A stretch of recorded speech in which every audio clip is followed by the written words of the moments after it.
नमस्कार दोस्तों, स्वागत है आपका हमारे चैनल में। आज हम जनरल साइंस के 1000 एमसीक्यूज करेंगे और पार्ट बाय पार्ट वन के रूप में, मतलब 1000 क्वेश्चन करेंगे तो ये वीडियो बहुत लंबा हो जाएगा। इसमें आप लोगों को देखने का बिल्कुल भी मन नहीं करेगा। हम स्टेप बाय स्टेप करते हुए part one, part two, part three ऐसे करते हुए सारे 1000 कवर कर देंगे 10 वीडियो के अंदर, 10-12। और आप इसमें देखना कि आप पूरे प्रीवियस ईयर इस वीडियो में मिलेंगे जनरल साइंस के, और इससे बाहर मुश्किल ही है कि बेसिक क्वेश्चन चले जाए। इसमें न्यूमेरिकल वाले नहीं होंगे, only on previous year and concept wise, जिसमें जिन लोगों ने पढ़ रखा है वो इधर आकर अपना रिवीजन कर सकते हैं। जिन्होंने नहीं पढ़ रखा वो भी इस वीडियो को देख लें, शायद वही क्वेश्चन उनके एग्जाम में फंस जाए। हम चलो वीडियो स्टार्ट करते हैं। तो इससे सबसे पहले हम बात करते हैं क्वेश्चन नंबर 1 की तरफ। तो चलेंगे क्वेश्चन नंबर 1 की तरफ। ये पार्ट वन है 50 एमसीक्यूज का। तो क्वेश्चन नंबर 1 है, निम्नलिखित में से किस तत्व की कमी से घेंगा नामक रोग होता है। तो पहले बताओ ये दिख रहा है कि नहीं दिख रहा है इसको, और चलो थोड़ा सा जूम कर लेते हैं। दिख रहा होगा। निम्नलिखित में से किस तत्व की कमी से घेंगा नामक रोग होता है। Option number 1 nitrogen, option number B calcium, option number C phosphorus, option number D iodine. इसका सही आंसर है आयोडीन की कमी से घेंगा नामक रोग होता है। ठीक है, चलो नेक्स्ट क्वेश्चन की तरफ चलते हैं। हाँ, क्वेश्चन नंबर 2, पावर ट्रांसफार्मर की कार्य प्रणाली का सिद्धांत किस नियम पर आधारित है। ऑप्शन नंबर ए फैराडे के नियम पर, ऑप्शन नंबर बी हुक के नियम पर, ऑप्शन नंबर सी न्यूटन के नियम पर, और ऑप्शन नंबर डी आइंस्टीन के नियम पर। तो इसका सही आंसर है फैराडे के नियम पर। क्या है इसका सही आंसर? फैराडे के नियम पर। नेक्स्ट क्वेश्चन की तरफ चलते हैं। नेक्स्ट क्वेश्चन अपना क्या कहता है कि रडार सिस्टम में उपयोग की जाने वाली तरंगे किस प्रकार की तरंगे होती हैं। किस प्रकार की तरंगों के उदाहरण है। तो इसके ऑप्शन नंबर ए क्या कहता है कि सूक्ष्म तरंगे, ऑप्शन नंबर बी क्या कहता है कि इंफ्रारेड तरंगे, ऑप्शन नंबर सी, अरे यार आप लोगों को तो आंसर पता ही चल गया होगा, तो चलो कोई दिक्कत नहीं है। ऑप्शन नंबर सी इंफ्रारेड तरंगे, ऑप्शन नंबर डी इनमें से कोई नहीं। तो इसका सही आंसर है सूक्ष्म तरंगे। चलो नेक्स्ट क्वेश्चन की तरफ चलते हैं। एक उड़ते हुए चक्कों की प्रति सेकंड घूर्णन किस मापी जाती है। तो इसकी option number barometer, option number B anemometer, option number C hygrometer, option D stroboscope. तो इसका सही आंसर है उड़ते हुए चक्कों के प्रति सेकंड घूर्णन स्टेथोस्कोप से मापा जाता है। ठीक है, चलो नेक्स्ट क्वेश्चन की तरफ चलते हैं। हाँ, निम्नलिखित में से कौन प्लाज्मोडियम परजीवी वाहक है। ऑप्शन नंबर ए मच्छर, ऑप्शन नंबर बी मक्खी, ऑप्शन नंबर सी चूहा, ऑप्शन नंबर डी ये सभी। तो इसका सही आंसर है ऑप्शन नंबर ए मच्छर। मच्छर प्लाज्मोडियम परजीवी का वाहक है। चलो अब क्वेश्चन नंबर 6 की तरफ चलते हैं। क्वेश्चन नंबर 6 क्या कहता है अपना कि लोहे पर जंग लगना किस प्रकार की अभिक्रिया है। और लोहे पर जंग लगना भौतिक अभिक्रिया है कि रासायनिक अभिक्रिया है कि प्रतिवर्ती अभिक्रिया है कि इनमें से कोई नहीं। तो इसका सही आंसर है जब लोहे पर जो जंग लगती है, क्योंकि लोहा जब नमी के संपर्क में आता है तो भूरे रंग की परत चढ़ जाती है, तो वह एक प्रकार की रासायनिक अभिक्रिया है। चलो ऑप्शन नंबर बी इसका सही आंसर है। हम नेक्स्ट क्वेश्चन की तरफ चलते हैं कि पृथ्वी के घूर्णन की गति कितनी होती है। पृथ्वी के घूर्णन की गति मतलब जो पृथ्वी जो है 1 मिनट में कितना घूमती है। तो ऑप्शन नंबर ए दिया गया है 28 किलोमीटर प्रति मिनट, ऑप्शन नंबर बी 30 किलोमीटर प्रति मिनट, ऑप्शन नंबर सी 36 किलोमीटर प्रति मिनट, और ऑप्शन नंबर डी 50 किलोमीटर प्रति मिनट। तो इसका सही आंसर है 28 किलोमीटर प्रति मिनट। 1 मिनट में 28 किलोमीटर घूमते। और मतलब एक क्वेश्चन बताना कि जो पृथ्वी है, जैसे जो पृथ्वी है अपने अक्ष पे 23.5 डिग्री झुकी हुई है, ठीक है। और ये मतलब सूर्य का पूरा परिक्रमा कितने दिन में कर लेती है? बताओ, एग्जैक्ट बताना, इसका सही उत्तर क्या आएगा। तो ये अपना है कि जो सूर्य अपने मतलब पृथ्वी सूर्य का चक्कर 365 दिन, 65 सही, 1/4 दिन में पूरी कर लेती है। क्योंकि जब ये 4 वर्ष बाद ये स्वयं लीप ईयर में कन्वर्ट हो जाता है, इसलिए कहते नहीं है कि वो लीप ईयर में ये एक दिन कहाँ से फरवरी में बढ़ जाता है। तो इसी कारण की वजह से, क्योंकि 365 मानते रहते 3 साल, और चौथी साल वो बनते बनते बनते बनते सीधा ही एक दिन में कन्वर्ट हो जाता है, इसलिए लीप ईयर में वो फरवरी अपने 29 दिन की हो जाती है। चलो नेक्स्ट क्वेश्चन की तरफ चलते हैं कि नेक्स्ट क्वेश्चन अपना क्या कहता है। निम्नलिखित में से किस वैज्ञानिक ने विकासवाद के सिद्धांत का प्रतिपादन किया? Option number A Darwin, option number B Maxwell, option number C Newton, option number D Johnson. तो इसका सही आंसर है, ये तो पता ही होगा ज़्यादातर लोगों को, कि डार्विन ने दिया था विकासवाद का सिद्धांत। चलो नेक्स्ट क्वेश्चन की तरफ चलते हैं।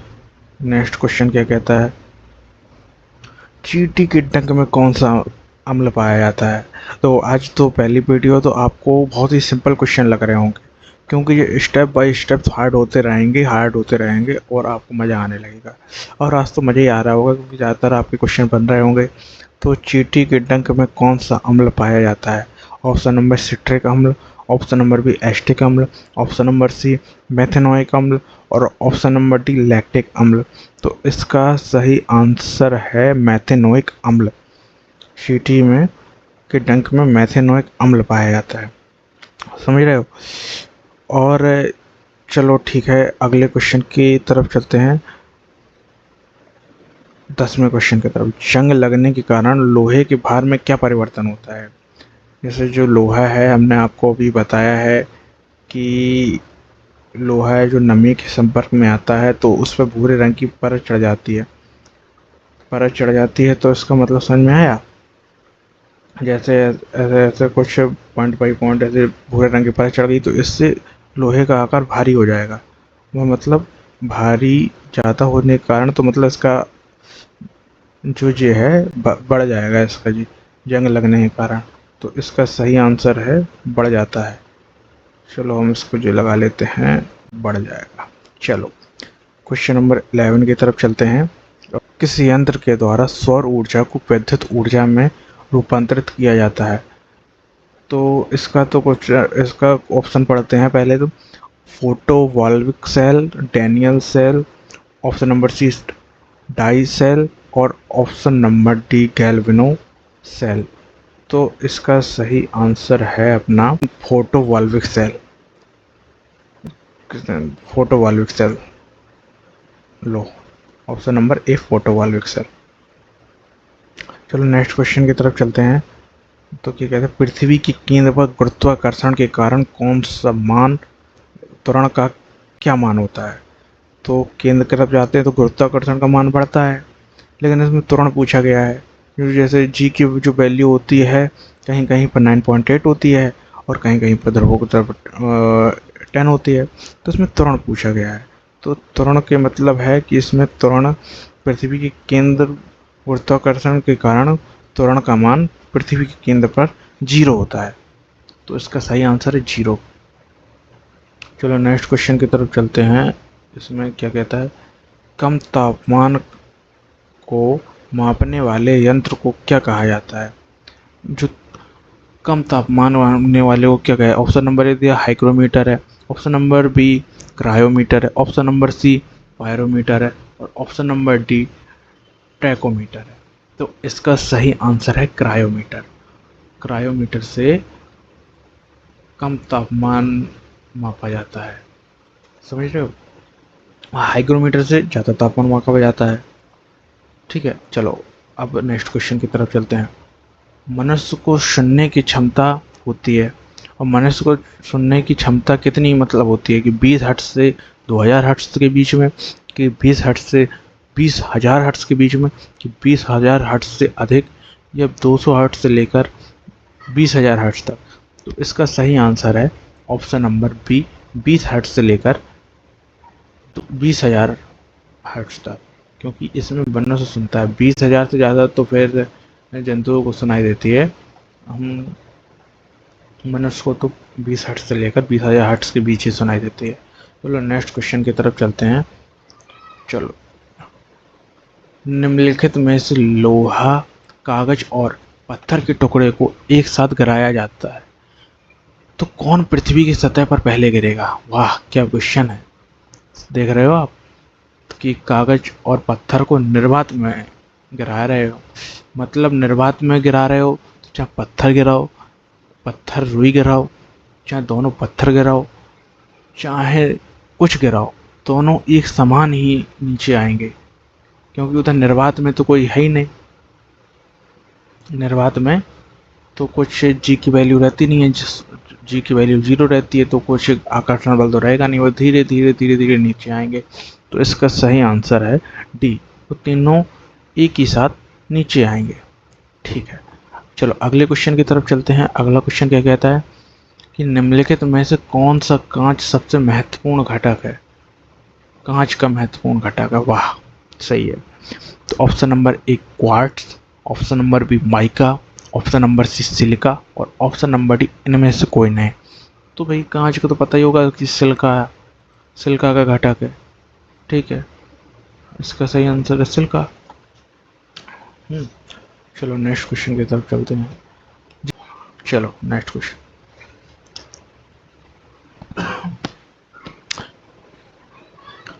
हाँ ठीक है, नेक्स्ट क्वेश्चन 17 नंबर क्वेश्चन पे चलते हैं। पदार्थ का परमाणु सिद्धांत किस वैज्ञानिक ने दिया था? Option number A Maxwell, option number B Pascal, option number C John Dalton, option number D Newton. पदार्थ का परमाणु सिद्धांत किस वैज्ञानिक ने दिया था? इसका दिया था डाल्टन ने। तो इसका सही आंसर है डाल्टन, परमाणु सिद्धांत पदार्थ का। हम नेक्स्ट क्वेश्चन की तरफ चलते हैं कि नेक्स्ट क्वेश्चन क्या कहता है। क्वेश्चन नंबर 18, वॉशिंग मशीन किस सिद्धांत पर कार्य करता है? वॉशिंग मशीन पर अभिकेंद्रीय बल काम करता है कि अभिकेंद्रीय बल की उपरोक्त दोनों की इनमें से कोई नहीं? हाँ, बहुत बढ़िया क्वेश्चन।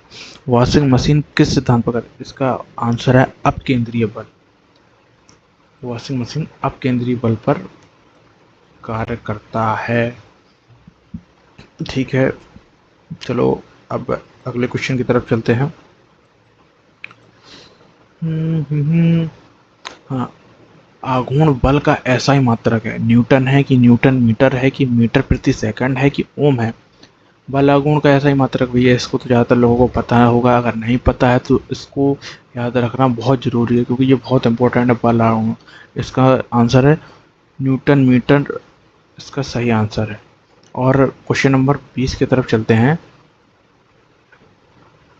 Option number 20। और हम इसके नीचे क्वेश्चन दिए गए हैं, और आपको ये पीडीएफ जो हमारे टेलीग्राम है उस पर मिल जाएगी। आप उधर से देखकर अच्छे से इसको और एक दो बार देखेंगे तो आपको ये कंठस्थ याद हो जाएंगे, आपको कहीं भी इधर जाने की ज़रूरत नहीं है। तो इसका 20 क्वेश्चन की तरफ चलते हैं। अल्जाइमर रोग मानव शरीर के किस अंग का, इस अंग को मुख्य रूप से प्रभावित करता है? ऑप्शन नंबर ए मस्तिष्क, ऑप्शन नंबर बी हृदय, ऑप्शन नंबर सी यकृत, ऑप्शन नंबर डी फेफड़ा। तो क्या कहा, अल्जाइमर रोग जो है व्यक्ति के मस्तिष्क पर बहुत इफेक्ट डालता है। जी है भैया, जो भी है माइंड है, माइंड से ही पूरा शरीर ऑपरेट होता है, और अगर माइंड थोड़ा ही डिस्टर्ब होगा तो शरीर भी काम करना बंद कर देता है, जैसे फालिश जैसी समस्याएं उत्पन्न होती हैं। चलो नेक्स्ट क्वेश्चन की तरफ चलते हैं। 21 क्वेश्चन, अस्थि मज्जा में रुधिर कणिकाओं के निर्माण को क्या कहा जाता है? Option number A haemophilia, option number B haematopoiesis, option number C leukaemia, option number D polycythaemia. तो इसका सही आंसर है ऑप्शन नंबर बी, हेमेटोपाइसिस। अस्थि मज्जा में रुधिर कणिकाओं का निर्माण को कहते हैं हेपेटोपाइसिस। चलो नेक्स्ट क्वेश्चन, क्वेश्चन नंबर 22 की तरफ चलते हैं। फ्लोरोसेंट लैंप में कोच की उपयोग का मुख्य उद्देश्य क्या है? क्वेश्चन नंबर 22 की तरफ चलते हैं कि फ्लोरोसेंट लैंप में टॉर्च के उपयोग का मुख्य उद्देश्य क्या है? ऑप्शन नंबर ए है वैद्युत धारा के प्रभाव को कम करना। ऑप्शन नंबर बी है वैद्युत धारा के प्रभाव को कम करना। ऑप्शन नंबर सी है प्रतिरोध को कम करना। ऑप्शन नंबर डी है प्रतिरोध को बढ़ाना। तो इसका सही आंसर है कि विद्युत धारा के प्रभाव को कम करना। तो विद्युत धारा के प्रभाव को कम करना इसका सही आंसर है। अब नेक्स्ट क्वेश्चन की तरफ चलेंगे, क्वेश्चन नंबर 23 की तरफ। यदि किसी तत्व का परमाणु क्रमांक बराबर है लेकिन परमाणु भार भिन्न भिन्न है तो उस तत्व को क्या कहते हैं? समझ रहे हो क्या कह रहा है क्वेश्चन? ये तो छोटे से पढ़ते आ रहे हो भैया, 6, 7, 8, 9, 10 यही तो है कि जिसके परमाणु क्रमांक बराबर हैं लेकिन परमाणु भार भिन्न भिन्न हैं उसको समस्थानिक कहते हैं। इसमें समस्थानिक ऑप्शन नंबर बी में लिखा है। जिसमें न्यूट्रॉन की संख्या बराबर हो उसे समन्यूट्रॉनिक कहते हैं, और जिसका परमाणु भार समान हो लेकिन परमाणु क्रमांक भिन्न भिन्न हो उसे समभारिक कहते हैं।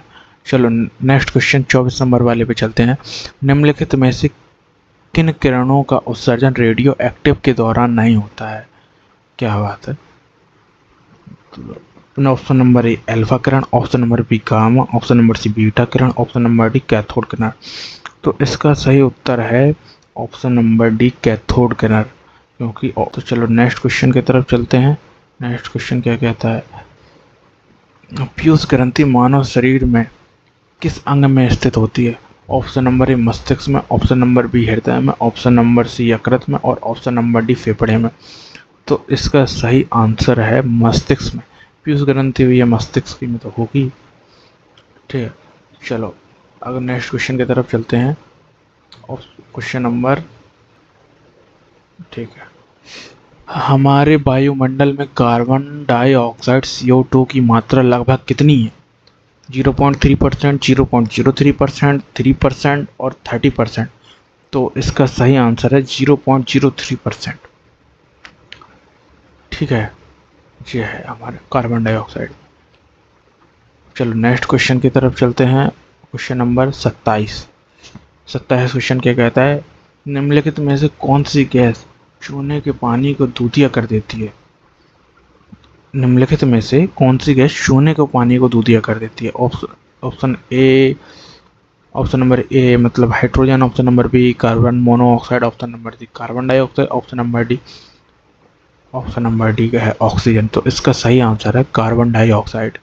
जो कार्बन डाइऑक्साइड चूने के पानी को दूधिया कर देती है। यही वायुमंडल में 0.03%, जो हम पीछे भी इसी के पीछे वाला क्वेश्चन था तो आप देख चुके होंगे। ऑक्सीजन की खोज किसने की? तो क्वेश्चन नंबर 28 में है कि ऑक्सीजन खोज किसने की? ऑप्शन नंबर ए प्रिस्टले ने की, ऑप्शन नंबर बी कार्सले ने की, option number C William Harvey ने की और ऑप्शन नंबर डी ए और बी दोनों ने की। तो इसका सही आंसर है ए और बी दोनों, प्रिस्टले और कार्सले ने। इसका जी क्वेश्चन सही होगा। समझ रहे हो?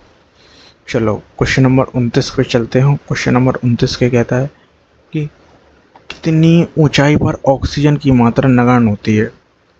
ऑप्शन नंबर ए 50 किलोमीटर पर, ऑप्शन नंबर बी 80 किलोमीटर पर, ऑप्शन नंबर सी 100 किलोमीटर पर या ऑप्शन नंबर डी 120 किलोमीटर तक।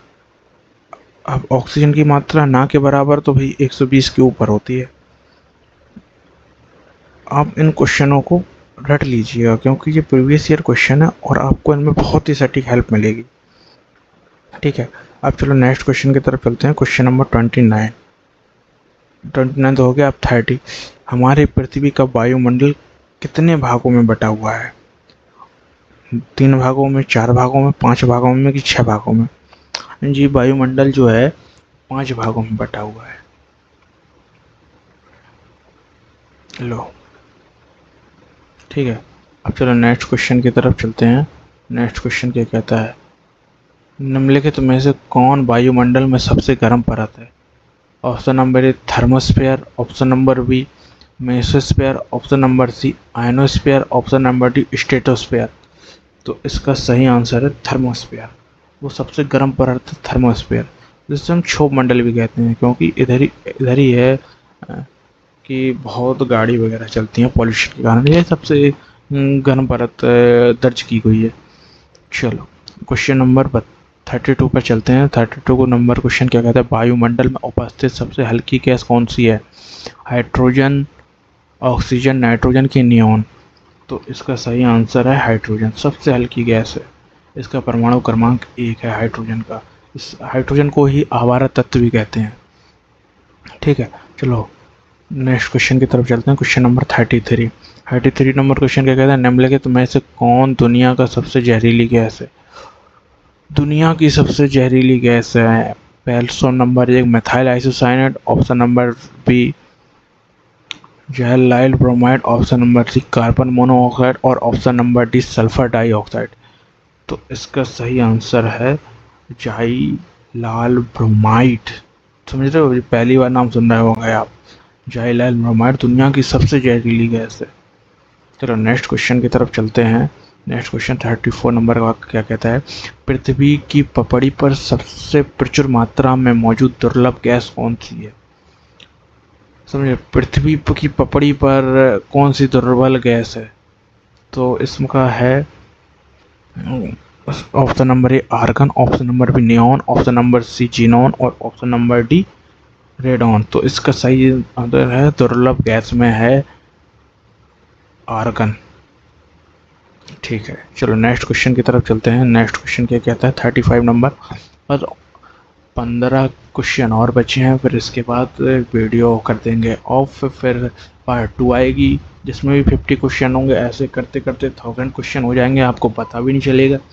तो चलो क्वेश्चन नंबर 35 क्या कहता है कि पृथ्वी की सतह पर सर्वाधिक में से कौन सा तत्व पाया जाता है?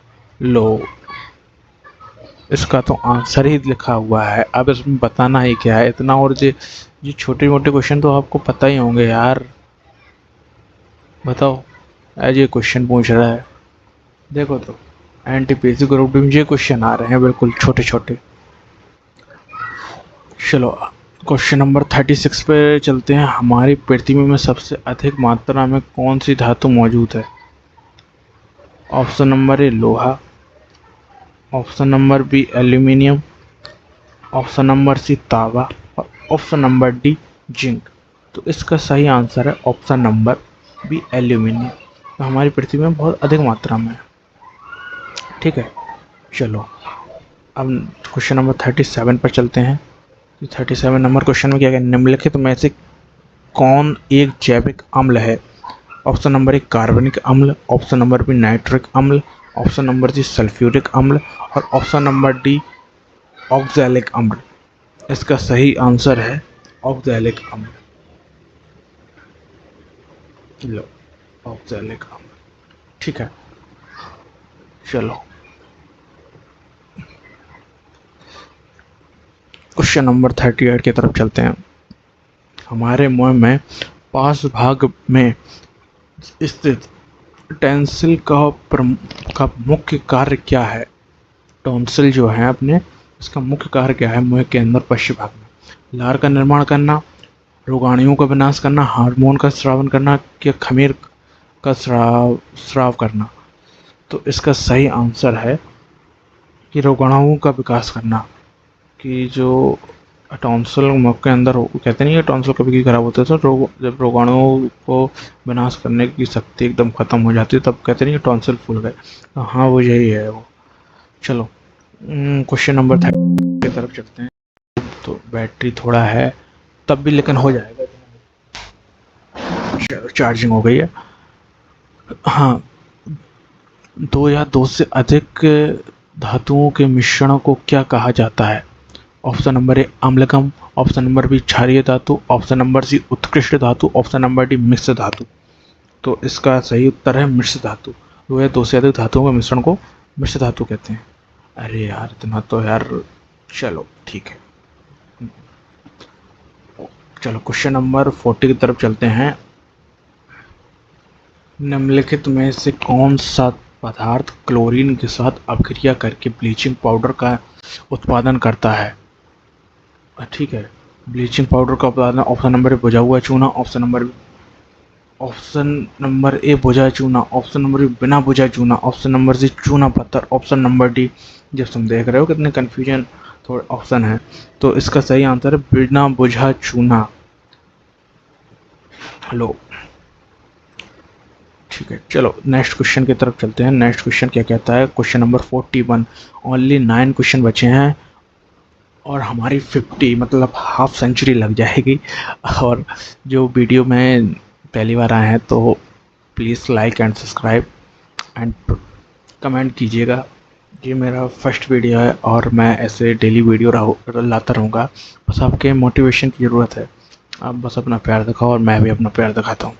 चलो, निम्नलिखित में से किसकी आयु का पता लगाने के लिए रेडियो कार्बन डेटिंग का उपयोग किया जाता है? तो इसका ऑप्शन नंबर ए है भवनों की, ऑप्शन नंबर बी जीवाश्म की, ऑप्शन नंबर सी पत्थर की, ऑप्शन नंबर डी शिशुओं की। तो इसका सही उत्तर है ऑप्शन नंबर बी जीवाश्म की। ठीक है, कार्बन डेटिंग जीवाश्म की पता हो गए? वो तो गलत कह रहे हो, सही कह रहे हैं ना? हाँ, पत्थर की भी तो लगा सकते हैं, लेकिन जीवाश्म के लिए तो कार्बन डेटिंग का उपयोग किया ही जाता है। तो चलो नेक्स्ट क्वेश्चन की तरफ चलते हैं। यदि लाल रंग और हरे रंग को आपस में मिला दिया जाए तो कौन सा रंग बनेगा? देख रहे हो, ये क्वेश्चन आते हैं रेलवे में। और लाल को हरे मिला देंगे तो पीला बन जाएगा, उसमें क्या है? गलत कह रहे? बिल्कुल गलत नहीं कह रहे, पीला बनेगा। और लाल को हरे में मिला रहे हो, देखा है?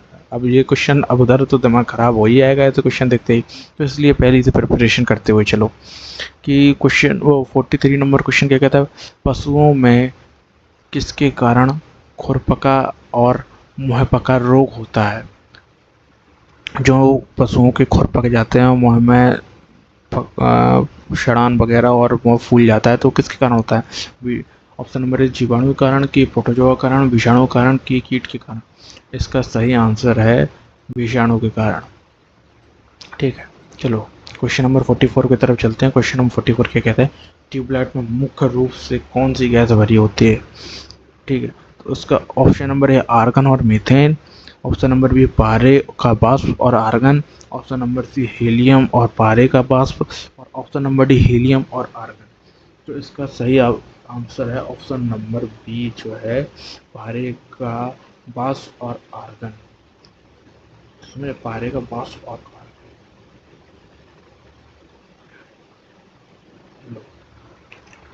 ठीक है, ऑप्शन वो क्वेश्चन नंबर 45 की तरफ चलते हैं। ठोस की शुद्धता का निर्धारण किस द्वारा किया जाता है? ऑप्शन नंबर ए क्वथनांक बिंदु द्वारा, ऑप्शन नंबर बी हेमांक बिंदु द्वारा, ऑप्शन नंबर सी गलनांक बिंदु द्वारा, ऑप्शन नंबर डी इनमें से कोई नहीं। तो ठोस की शुद्धता का निर्धारण गलनांक बिंदु द्वारा होता है। तो गलनांक बिंदु है ऑप्शन नंबर सी पर। तो इसका ऑप्शन नंबर सी इसका सही जवाब है। 46 नंबर क्वेश्चन क्या कहता है? भौतिक संतुलन किस सिद्धांत पर कार्य करता है? ऑप्शन नंबर ए संगीत के सिद्धांत पर, ऑप्शन नंबर बी ऊर्जा संरक्षण के सिद्धांत पर, ऑप्शन नंबर सी संवेग संरक्षण के सिद्धांत पर, और ऑप्शन नंबर डी समांतर बल के नियम पर। भौतिक संतुलन जो है समांतर बल के नियम पर कार्य करता है। तो इसका सही आंसर है ऑप्शन नंबर डी। ठीक है, चलो अब 47 नंबर क्वेश्चन पर चलते हैं। तो 47 नंबर क्वेश्चन क्या कहता है? निम्नलिखित में किस धातु में चाकू से आसानी से काट सकते हैं? Option number A sodium, option number B aluminium, option number C potassium, और ऑप्शन नंबर डी प्लेटिनियम। तो इसका सही चाकू से आसानी से काटा जा सकता है तो वो है सोडियम। लो, सोडियम पर कर दिया मार्क। और अब चलते हैं क्वेश्चन नंबर 48। बस 2 क्वेश्चन और। न्यूलैंड के अनुसार उस समय प्रकृति में कुल कितने तत्व मौजूद थे? समय समय तो पता नहीं। अच्छा, जब अच्छा, जिसका क्वेश्चन है कि जब न्यूलैंड ने जब जिसकी खोज की थी तब कितने थे, तो इसका तब उस हिसाब से जो क्वेश्चन का आंसर हो जाएगा 56। वैसे जो क्वेश्चन की थ्योरी थोड़ा सही टाइप नहीं हो पाई है, तो चलो अब क्या करूँ, अब टाइप करने वाला मैं ही हूँ और कौन करेगा। निम्नलिखित में से किसमें स्थितिक ऊर्जा होती है? बांध के पानी में, उड़ते हुए वायुयान में, गिरते हुए नारियल में, या उपरोक्त सभी में? ठीक है, तो इसका सही आंसर है बांध के पानी में।